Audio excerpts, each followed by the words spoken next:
collaboration is key. Thank you, Speaker. Speaker, my question is for the Deputy Premier.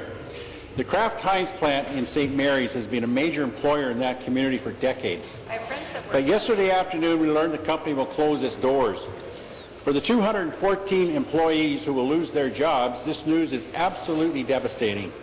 My question is this: what will the government do to help them and the people of St. Mary's in the days ahead? Thank you. Deputy Premier.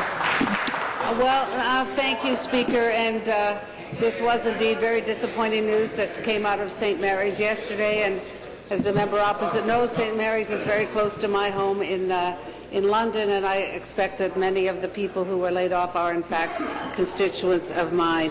Our first concern is for these workers, for their families affected by the layoffs.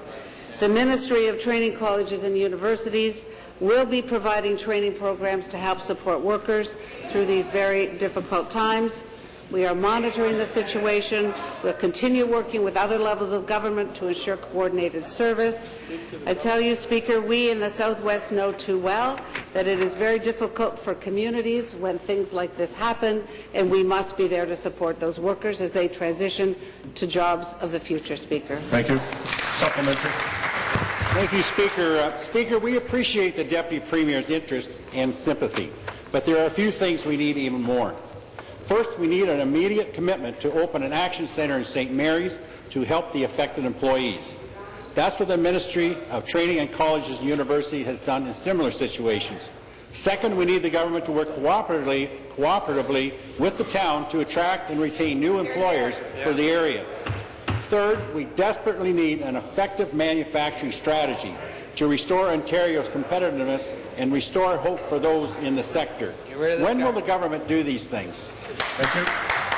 Deputy Premier. Minister of Training Colleges and Universities. Minister of Training Colleges and Universities. Thank you, Mr. Speaker, and I want to thank the member for bringing this question forward, Mr. Speaker. When something like this happens, Mr. Speaker, our hearts goes on to hard-working employees who have been working very hard, and they're committed to supporting not only their families but also supporting our economy. Mr. Speaker, when something like this happens, the layoffs happens, my ministry acts very quickly through rapid re-employment and training services. In this particular case, again, my ministry, the office manager was informed at the St. Mary's plant about the possibilities and also facilities which the ministry offers to lay off workers, and we will continue to support the layoff workers at St. Mary's plant, Mr. Speaker. Yeah. Thank you. Thank you. Question.